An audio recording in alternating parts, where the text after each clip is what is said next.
stuff, and I made the mistake on his of mentioning the name Whitley Strieber. No, that was terrible. Then I was just a copycat. Don't ever mention it, which I just did, but I wasn't. It was like a little boy. Because later on in life, I get to meet him, and I get to meet Deepak Chopra.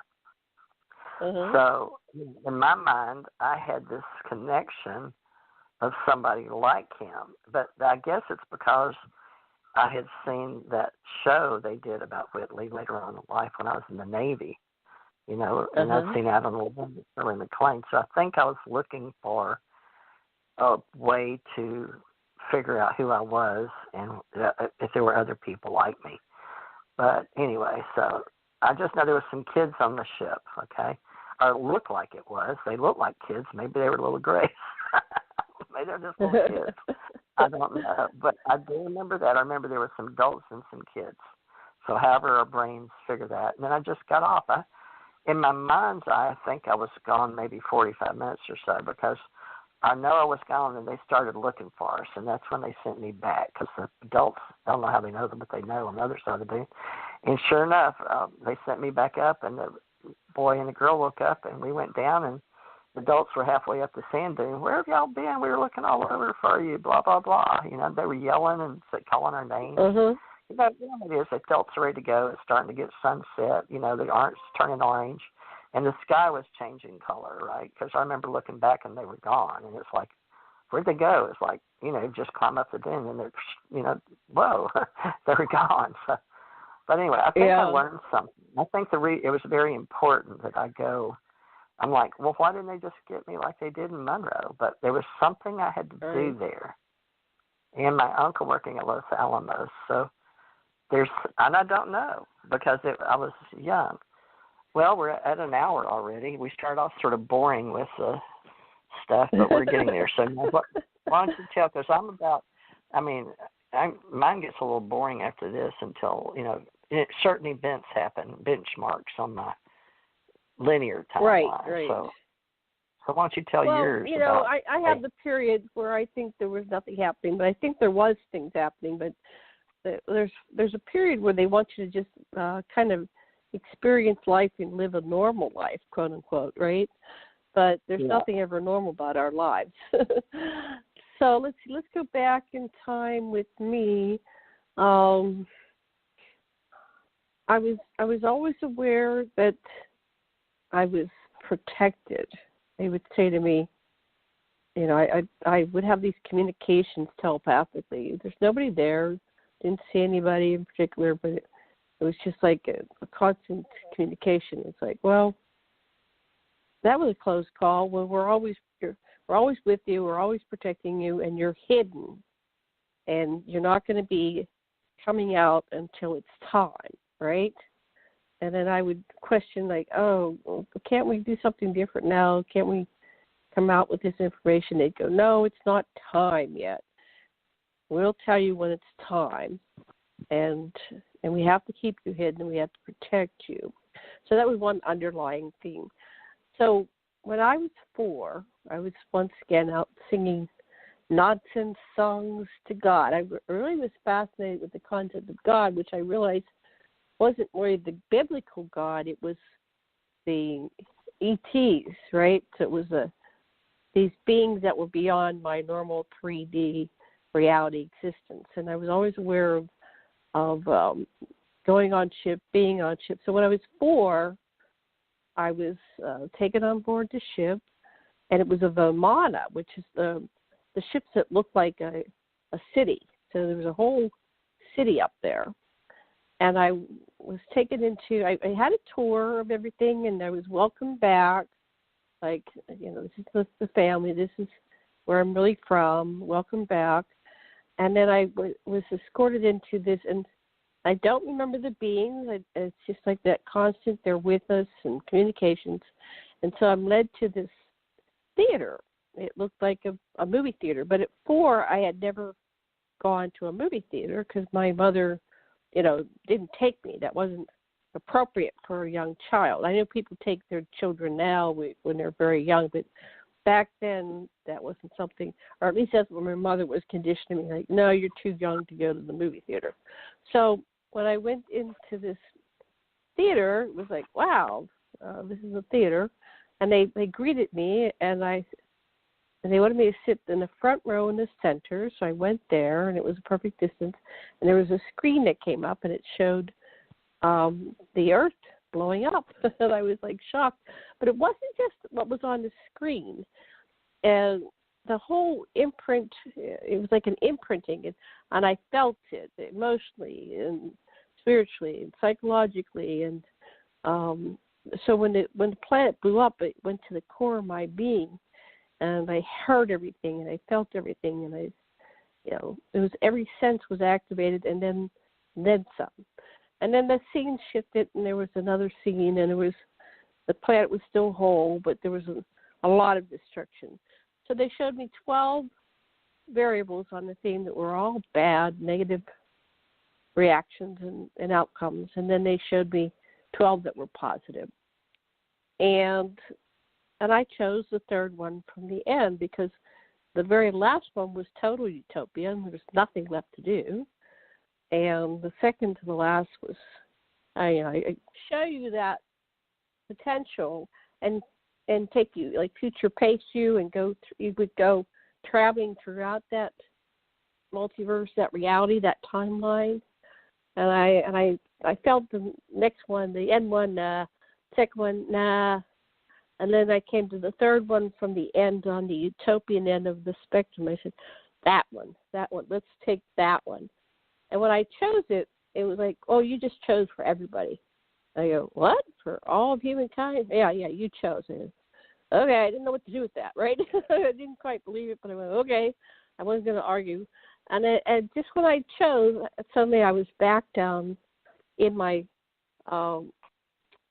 my 3D world, and the sun was setting. So you have the sunset, right? You talk about the sunset. And for some reason, the sunset was so colorful, so bright. It was like, remember that Robin Williams movie, What Dreams May Come, something like that? And when he was dead, yeah. super enhanced colors. Must mean something. We'll just say fade in, fade out for a movie. Yeah, it was like super enhanced. I've never seen a sunset like this ever again, right? It was super enhanced. And then the ETs always tell their people, not always, but a lot of their people that they take on their little tours, they say, you're very important, you're very special, right? And so I'm down on the earth. I'm back in my human form. I think I was in my human form, but I was my eternal self with my awareness. So I knew who I was in the totality of existence, all the way up to my source being. So I was aware of who I was, not just Janet, but other incarnations and lifetimes or whatever, all the way up to source. So then I was returned to my narrow perspective. You're Janet, right? And I'm taking my body and I'm putting my foot down, because when they took me, my foot was up in the air. So I'm returned to the exact position I was in when I was taken. So I put my foot down, and there's the brilliant sunset. And then I get this communication that you've come here to do something which will benefit all of humankind. And then there was this elation, like, oh, wow, I'm going to do something important. My life has meaning. I'm here with a mission. I'm here to show up in the hero's journey. It's basically the beginning of the hero's journey. So you have the call, and you go on the journey, and you're being called to do something on an archetypal level, the hero, and it's going to benefit humanity, and you're going to be one of the white hats, one of the good people. So that was instilled upon me, and I took that. I said, yes, I agree to do that. That's my mission. And then I realized, I can't tell those people, because, they're not going to understand it. Those people that are raising me, those people that are my brother and sister, they'll think I'm crazy. So I had the wherewithal to not go in and tell them what was going on. And then I wanted to, I kind of absorbed that and reflected on it for a while. And then they went to my mother like the next day, and I said, Mommy, I want to go to church. I want to see God. So at that point, I started to reintegrate into my human self, and it's like, okay, I want to do that again. But now it was God. It was an extraneous person, and it wasn't, these ET people, which were part of my soul family, whatever. And so my mother said, "Oh, honey, you're only 4 years old. I can't let you. They won't let you come to Sunday school. You're too young." So there you have the too young thing, right? But you wanted to go to school, and I wanted to go to church. I wanted to go to Sunday school. I heard about it. I wanted to go to Sunday school. So then I said, my grandmother taught my Sunday school class. So I remember but I was 4, so I wasn't allowed in it until you're 5, right? You had to go to the nursery. There was the nursery, and I wasn't out of the nursery. I wanted to go to Sunday school because I'm a big girl and I'm smart, and I want to go to the Sunday school. Get me out of the nursery. Goodness, that's for babies. I'm not a baby. I'm 4 now. I've been on a spaceship, right? And so I talked to my guys because I was when she said no. And then I came back and I said, Mom, if you don't talk to the people at church, they'll let me in. So I think there's some kind of manipulation because she goes and talks to them. He said, yeah, it's really odd. They're letting you in. You're a year younger than anybody else ever. And that haunted me all through Sunday school because everybody was jealous because I had started when I was 4, right? And there was a big argument that unfolded because I was too young. Because then that involved when you had joined the church. You had to complete so many years, then you got to join the church. So I was a year ahead. What's she getting to join the church at such a young age? So I ended up quitting the church because of all the bullshit. But when I was there, so of course when I went to Sunday school, God wasn't there because E.T. wasn't there, right? And then I was greatly disappointed. So there we go. There we have a common thing. Now, then I had the implants, but the call to go somewhere, that seems so familiar, like I had a call to go somewhere. But I think my call to go somewhere was this constant quest to try to, so I made my parents take me to the observatory because there was that part like, I'm going to see this again. And then I started to sleep out in the summer. And then there were things that happened when I slept out. And I don't have all those stories. I just am aware that it was very exciting and that things happened. And some people abandoned me as a friend because it was too scary for them.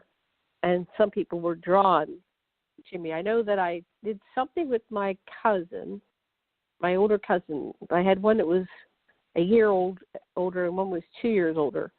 And I took that cousin on some kind of ET magical adventure. And she came back and told her mother. And her mother went to my mother. They were sisters. And her mother says, Lois is never allowed to play with Janet again. And I was crushed. But I think I somehow, I was willful like you, and I somehow got her to an ET experience. But it was right out of the house in the middle of the day. It's like I called them and they took us, and because she was like daring me. I would tell her things. She'd go, oh, yeah, you're making that up. I go, okay, right, I'll show you. So somehow I showed her, but I'm blocking the details of it. But I know I did something which we would call magic, like what you did. Oh, so Cher, before we go, we've got a little bit of time, but I want to make sure we get in with your stories about when you were young, the story about when you had the superpowers and you saved your uncle's life who was going to get crushed by the car. You want to share that one? That was at my grandmother's. But, yeah, let me, real quick, while we're still over at White Sands with me. On the way there, we stayed at a motel. I still remember the soap, the smell of the soap. I'm always looking for that, a little white bar soap. But I remember meeting a boy, and we had some kind of ESP communication. My grandmother didn't understand it, and my uncle and aunt didn't know. But my grandmother saw me peeking out the bathroom when he was getting ready to leave. there was what it was is there was a Boy Scout jamboree going on